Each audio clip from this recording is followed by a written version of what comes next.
Bonjour, esprit de curieux, bienvenue dans notre espace de découverte. Aujourd'hui, nous allons voyager dans le temps vers une ère de châteaux et de samouraïs, de déserts et de cathédrales. Mais nous ne cherchons ni roi ni bataille, mais quelque chose de bien plus intime, quelque chose qui connectait toutes les personnes, peu importe où elles vivaient. Vous êtes-vous déjà demandé comment on déclarait son amour, sa rage ou sa mélancolie avant l'existence des chansons à la radio ou des playlists en ligne? La réponse est plus profonde et universelle que vous ne l'imaginez.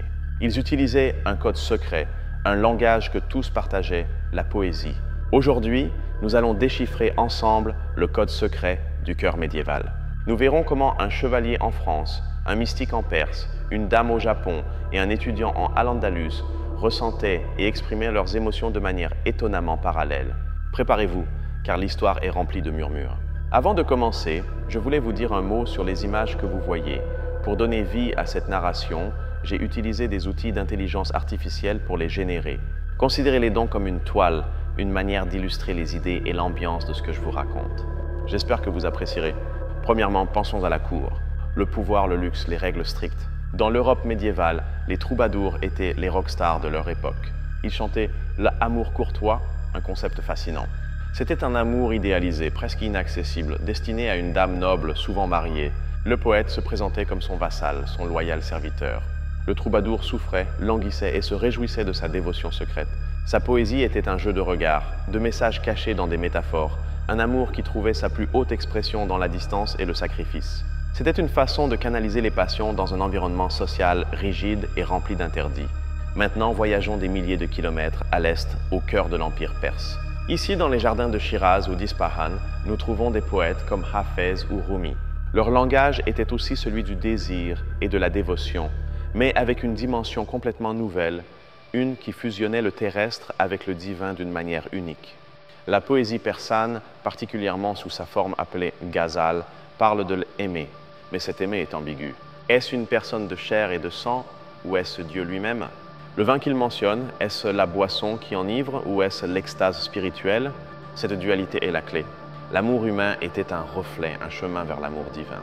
En Europe, l'amour était un vassalage. En Perse, c'était un miroir de l'univers. Deux formes de cour, deux formes de désir, l'un dirigé vers une dame terrestre, l'autre vers une beauté qui transcendait le monde physique.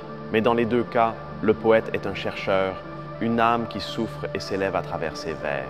Traversons maintenant un autre monde, le Japon de la période Heian, entre les 8e et 12e siècles. À la cour impériale de Kyoto, la poésie n'était pas un simple passe-temps. C'était un outil de communication essentiel, un pilier de la vie sociale. Un noble sans talent pour la poésie était considéré comme un homme incomplet, presque un barbare. Ici, la forme préférée était le waka ou tanka, un court poème de 31 syllabes.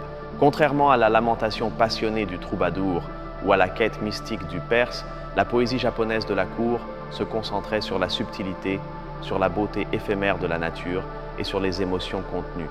Un poème pouvait être un message d'amour, une note de remerciement ou un coup politique. On y valorisait l'allusion, la suggestion. On utilisait l'image d'un cerf solitaire pour parler de la mélancolie ou la rosée sur une feuille pour décrire le caractère éphémère de la vie. C'était un code d'une élégance et d'une profondeur émotionnelle maximale. Nous avons donc trois mondes de cour. Le service féodal de l'amour en Europe, la fusion mystique de l'amour en Perse et la communication subtile à travers la nature au Japon. Trois élites, trois façons d'affiner les émotions. Mais que se passait-il en dehors des murs des palais? Que se passait-il dans la rue? Maintenant, descendons dans les tavernes, sur les places, sur les chemins poussiéreux. Ici, la poésie retire son masque de cour et parle d'une voix plus directe, plus charnelle et souvent beaucoup plus rebelle. Dans l'Europe médiévale, les Goliards c'étaient des clercs et des étudiants errants qui avaient abandonné la vie universitaire. Leur poésie, écrite en latin, ne chantait pas des dames inaccessibles. Elle chantait les plaisirs de la vie. Le vin, le jeu, l'amour physique et surtout une critique féroce de l'hypocrisie de l'Église et du pouvoir. La célèbre collection Carmina Burana est le meilleur exemple de ce courant vibrant et satirique. Pendant ce temps, dans la péninsule ibérique, sur le territoire connu sous le nom d'Al-Andalus, la poésie de rue fleurissait d'une manière unique et métissée. Ici, les cultures arabes, juives et chrétiennes coexistaient. De ce mélange a été née une forme poétique appelée zégel, qui se différencie de la poésie arabe classique. Le zégel était écrit dans le dialecte local, et non en arabe classique, et incorporait souvent des mots de la langue romane parlée par les chrétiens. C'était la voix du peuple. Ces thèmes étaient l'amour, le vin, la vie quotidienne. C'était une poésie faite pour être chantée et dansée sur les places, beaucoup plus libre et direct. Notez le parallèle. Tant les Gauliards européens que les poètes du Zégel andalou utilisèrent la poésie comme un outil d'expression populaire. Ils rompaient avec le langage formel de l'élite et parlèrent la langue de la rue. Ils célébrèrent les plaisirs mondains et ne craignaient pas de critiquer les puissants. Et qu'en est-il du Japon? Y avait-il une voix populaire? Bien sûr. Tandis que la cour s'obsédait de subtilité, des formes poétiques plus populaires surgissaient, souvent liées au festival et à la vie des moines errants. C'étaient des poèmes qui parlaient des difficultés du travail, de la beauté simple de la campagne. Ils n'avaient pas l'élégance d'un waka de cour, mais possédaient une honnêteté et une force irrésistibles. Ils constituaient le contrepoint nécessaire, la preuve que le besoin de s'exprimer par le rythme et la parole n'appartenait pas à une seule classe sociale. Il était partout, comme un courant souterrain. Nous avons donc une carte, au sommet la poésie de cour, sophistiquée, codifiée, souvent un instrument de pouvoir et de statut social.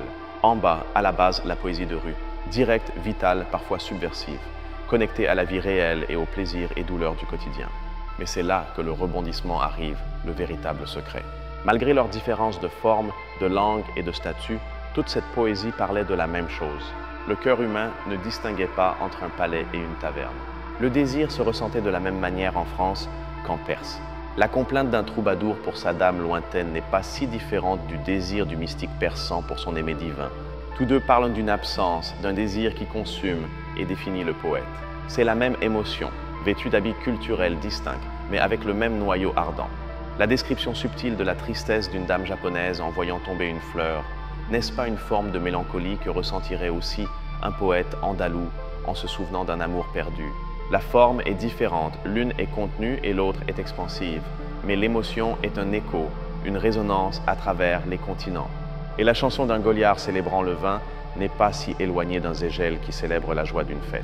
Tous deux sont un toast à la vie, un rappel qu'au milieu des difficultés et des hiérarchies, la quête de la joie est une pulsion humaine fondamentale, un acte de petite rébellion. C'est le code secret. Il ne résidait pas dans les mots exacts, ni dans les règles de la métrique. Le code, c'était l'expérience humaine elle-même. La poésie était simplement le véhicule, la technologie que le Moyen-Âge a développée pour encapsuler, préserver et transmettre ses sentiments universels. C'était une façon de dire « je ressens ça aussi ». C'était un pont entre une âme et une autre, que ce soit dans la même pièce ou à travers les siècles. Cela nous montre que, malgré les barrières de la géographie et du temps, le langage du cœur a été étonnamment constant. La prochaine fois que vous écouterez une chanson d'amour ou de protestation, pensez aux troubadours, aux mystiques persans, aux dames de Kyoto et aux Gauliards.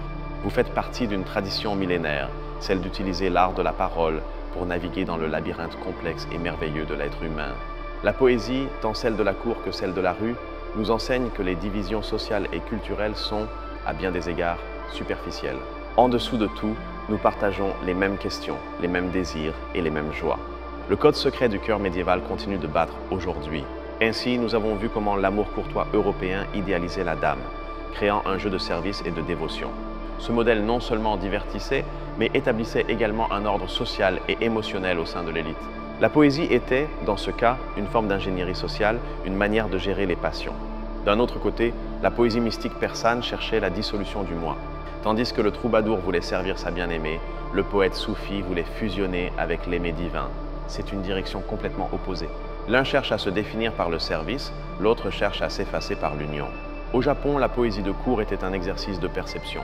La clé n'était pas d'exprimer l'émotion directement, mais de trouver l'image parfaite dans la nature qui l'évoquerait. C'était un entraînement à la sensibilité, à voir la grandeur dans le petit, un concept connu sous le nom de Mono no Aware, la conscience de l'éphémère. Ces trois visions de la poésie élitiste nous montrent trois façons de comprendre le monde. L'européenne centrée sur la structure sociale, la persane centrée sur la transcendance spirituelle, et la japonaise, centrée sur la perception esthétique et la connexion avec la nature. Ce sont trois univers en soi. Revenons maintenant à la rue. La poésie des Gauliards était une explosion d'individualisme dans une ère très corporatiste. En critiquant l'Église, ils ne cherchaient pas seulement à rire, mais affirmer leur propre intellect et leur droit de juger les institutions. C'était la voix de la pensée critique naissant dans les tavernes. En Al-Andalus, le Zégel était une célébration du métissage. Mélanger l'arabe et le roman dans un poème n'était pas seulement un choix stylistique, c'était un reflet de leur réalité. C'était une déclaration que l'identité n'était pas pure, mais un magnifique mélange d'influences. C'était la poésie du monde frontalier. Cette poésie populaire, sous toutes ses formes, fonctionnait comme une soupape de sécurité. Elle permettait aux gens ordinaires de digérer leurs frustrations, de célébrer leur joie et surtout de créer une identité collective en marge de la culture officielle imposée par les rois, les nobles et le haut clergé. Le vrai génie du code poétique est son adaptabilité. Une même émotion, l'amour non réciproque par exemple, pouvait être un sonnet souffrant à la cour, une plainte subtile au Japon ou une chanson d'ivresse et de dépit dans une taverne goliardique. L'émotion est la même, c'est le logiciel culturel qui change. Pensez-y de cette façon. La cour utilisait la poésie pour construire et maintenir l'ordre. La rue utilisait la poésie pour le défier ou pour créer un ordre alternatif basé sur la communauté et l'expérience partagée. C'étaient les deux faces d'une même pièce, deux fonctions du même art puissant. Même la forme physique de la poésie était distincte. À la cour, c'était souvent un objet de luxe. Un manuscrit enluminé, un livre relié en cuir. Dans la rue, c'était éphémère. Elle vivait dans la mémoire, dans le chant, transmise de bouche à oreille. Elle n'avait pas besoin d'un support physique pour exister et être puissante. La poésie de cour aspirait à la permanence, à être rappelée comme une œuvre d'art. La poésie populaire aspirait à l'immédiateté, à connecter sur l'instant, à faire chanter et sentir les gens ensemble. L'une cherchait l'immortalité, l'autre cherchait la vitalité de l'instant présent. Cette tension entre le raffiné et le populaire, entre le permanent et l'éphémère, est ce qui a fait du Moyen-Âge une époque poétiquement si riche. Ce n'était pas un monde monolithique, mais un chœur de milliers de voix, chacune chantant sa propre chanson, mais souvent dans une harmonie inattendue et surprenante.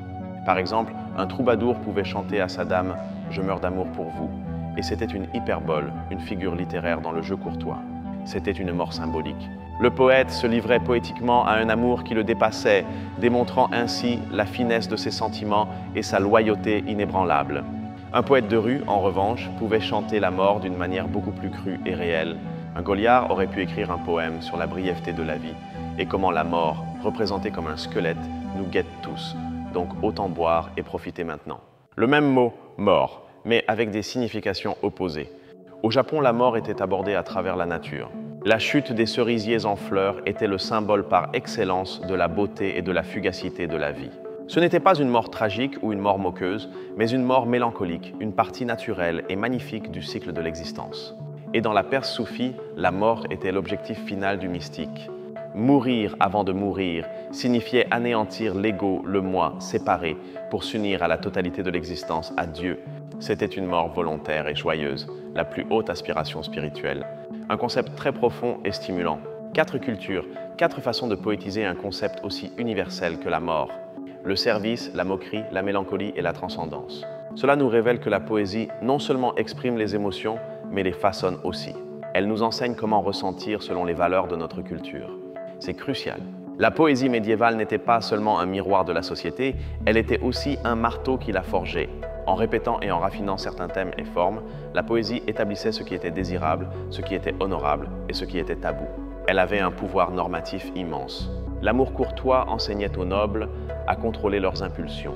La poésie japonaise enseignait à la cour à valoriser la subtilité. La poésie soufie guidait les chercheurs spirituels.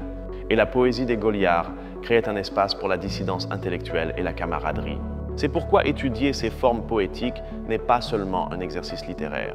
C'est une fenêtre directe sur le système d'exploitation de ces cultures. Cela nous permet de comprendre comment elles pensaient, ce qu'elles valorisaient et comment elles construisaient leur réalité à travers le langage, d'une manière intime et profonde.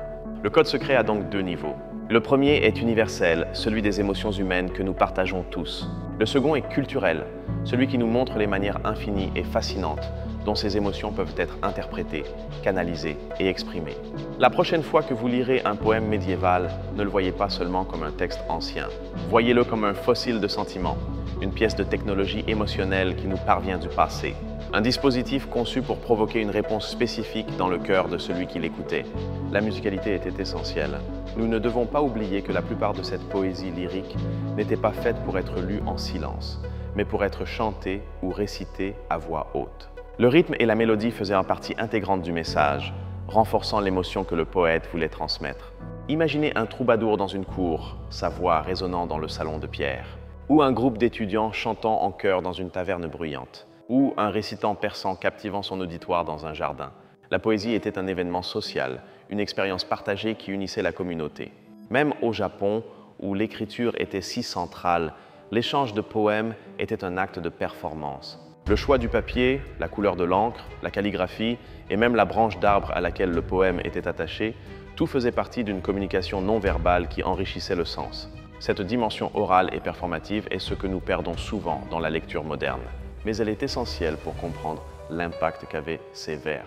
Ce n'étaient mais pas seulement des mots sur une page, c'étaient des vibrations dans l'air conçues pour entrer par l'oreille et résonner directement dans l'âme. La poésie de cour, avec ses règles complexes et son langage raffiné, était aussi une forme de distinction. Savoir composer et apprécier ce type de poésie était une marque d'appartenance à l'élite. C'était un capital culturel qui séparait les nobles des roturiers, un mur invisible mais très réel. En contraste, la poésie populaire était inclusive par nature. Ses formes étaient les plus simples, ses thèmes plus reconnaissables et son langage était celui de tous. Son objectif n'était pas d'exclure mais d'unir, de créer un sentiment de nous face à eux, les puissants qui vivaient dans leurs châteaux et leurs palais. Ainsi, la poésie devient un champ de bataille symbolique, un lieu où les identités se négocient, les valeurs s'affirment et les structures de pouvoir sont défiées. Ce n'est pas un simple ornement de l'histoire, mais l'un de ses moteurs, une force active qui aide à façonner le monde social. La prochaine fois que vous penserez au Moyen-Âge, n'imaginez pas seulement un monde de violence et d'obscurité. Imaginez aussi un monde rempli de nuances, de profondes réflexions sur l'amour, la vie et la divinité. Un monde où le mot bien choisi avait le pouvoir de changer la perception de la réalité. Le troubadour Bernard de Ventadour chantait comment l'alouette s'élève vers le soleil par la joie d'aimer. C'est une image de pure euphorie, une célébration de la façon dont l'amour peut nous donner l'impression de voler. Une émotion que, sûrement, nous avons tous ressentie un jour, quelle que soit l'époque. Rumi, le mystique persan, a écrit « L'amant n'existe pas, seul existe l'aimé ». C'est une phrase qui vous force à vous arrêter, une invitation à dissoudre l'ego et à comprendre l'amour, non comme une possession, mais comme une force universelle dont nous faisons partie, une pensée radicalement différente. Ono no Komachi, l'une des plus grandes poétesses de la cour japonaise, a écrit sur la façon dont la couleur des fleurs s'est fanée, tandis qu'elle contemplait inutilement sa vie s'écouler. C'est une image d'une beauté désolante qui unit le vieillissement personnel au cycle de la nature. Et l'archipoète, un Goliard anonyme, a écrit « Mon intention est de mourir à la taverne pour qu'il y ait du vin près de ma bouche quand je mourrai ». C'est une déclaration de principe hédoniste et provocatrice. Une moquerie des préparatifs solennels pour la mort que prêchait l'Église. Ces quatre voix, si distinctes, nous montrent l'incroyable ampleur du registre poétique médiéval, de l'euphorie à la mystique, de la mélancolie à la rébellion. La poésie était l'espace où toutes ces attitudes face à la vie pouvaient être explorées, distillées et partagées avec les autres. Il est fascinant de penser qu'à la même époque où l'on construisait des cathédrales destinées à durer 1000 ans, on créait aussi des poèmes populaires conçus pour durer une seule nuit de fête. Les deux sont des créations humaines, les deux sont des réponses au même besoin de laisser une trace, de dire « nous étions là ». La poésie de cour était comme l'architecture de ces cathédrales. Complexe, structurée, conçue pour inspirer l'émerveillement et la révérence envers un ordre supérieur, qu'il soit social ou divin. Chaque mot était à sa place comme chaque pierre de l'édifice, remplissant une fonction spécifique. La poésie de rue, en revanche, était comme la musique d'une flûte en bois jouée au coin du feu, simple dans sa forme, mais capable de transmettre une émotion directe et puissante. Elle n'avait pas besoin de grandes structures pour émouvoir, juste d'une mélodie sincère et d'un rythme qui invitait à participer. L'incroyable, c'est qu'aujourd'hui, nous pouvons accéder aux deux mondes. Nous pouvons lire les vers raffinés d'un noble japonais et, l'instant d'après, la chanson insolente d'un étudiant ivre en Allemagne. La littérature nous donne un accès privilégié à la totalité de l'expérience humaine d'une époque. Le climax de tout cela, la grande révélation, est que la division entre cour et rue est, en dernière analyse, une illusion quand il s'agit du cœur de l'émotion. Un roi ressentait la douleur de la perte au même titre qu'un paysan. La différence ne résidait pas dans le ressenti, mais dans les outils que chacun avait pour l'exprimer. La poésie était cet outil. Pour la cour, c'était un outil de précision, un scalpel pour disséquer et raffiner le sentiment. Pour la rue, c'était un outil de force, un marteau pour frapper et se faire entendre. Mais les deux cherchaient à façonner cette matière première universelle qu'est l'émotion humaine. Alors la prochaine fois que vous ressentirez une émotion forte, pensez au poète médiéval que vous avez en vous. Comment l'exprimeriez-vous ? Avec la subtilité d'un waka japonais, avec le désir ardent d'un troubadour, avec la passion mystique d'un soufi ou avec l'honnêteté brutale d'un Goliard. Parce qu'au final, c'est de cela qu'il s'agit, trouver un langage pour notre monde intérieur. Et les poètes médiévaux de toutes les cultures et de toutes les classes sociales furent des maîtres dans cette quête. Ils nous ont laissé une carte, un catalogue de possibilités pour continuer à explorer ce que signifie sentir. Le code secret du cœur médiéval n'est pas une formule mathématique, C'est la constatation que sous la diversité des formes culturelles bat un pouls commun. Un rythme partagé qui nous connecte à eux et, plus important encore, nous connecte à nous-mêmes dans le présent. Comprendre cela, c'est comprendre que l'histoire de la littérature n'est pas une simple succession d'auteurs et d'œuvres. C'est l'histoire de la conscience humaine, de son effort continu pour se comprendre et pour trouver la beauté même dans les temps les plus difficiles. Un héritage d'une richesse incalculable. La poésie était leur internet, leur réseau social, leur façon de rendre un sentiment viral. Un bon poème pouvait traverser les frontières, être traduit, adapté et chanté dans des lieux très éloignés de son origine. C'était la preuve qu'une émotion bien exprimée est le message le plus contagieux de tous. De l'amour idéalisé des troubadours à la célébration de la vie des Goliards, de la mélancolie esthétique du Japon à la quête divine en Perse, la poésie médiévale fut un miroir de toutes les facettes de l'expérience humaine. Un miroir qui, encore aujourd'hui, nous renvoie un reflet de nous-mêmes. Nous avons voyagé à travers les cours et les rues, nous avons traversé des déserts et des mers, nous avons écouté les murmures d'amants, de mystiques et de rebelles. Et nous avons découvert que leur langage secret n'est pas si secret après tout. C'est le langage que nous parlons tous quand nous ressentons vraiment. Le code du cœur médiéval est simplement le code du cœur humain, sans adjectif.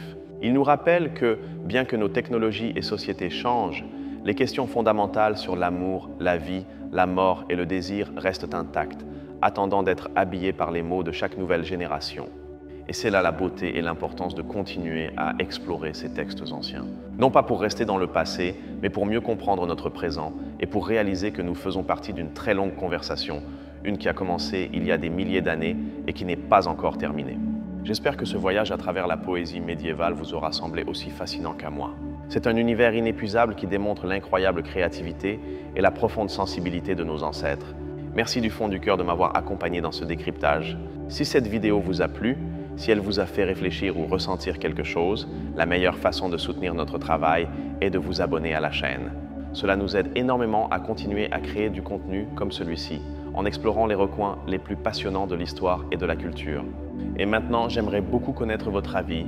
Dites-moi dans les commentaires, quelle chanson ou quel poème de notre époque pensez-vous que l'on continuera à étudier dans 500 ans comme un reflet de notre temps? Quel est le code de notre propre cœur moderne? Le débat est ouvert.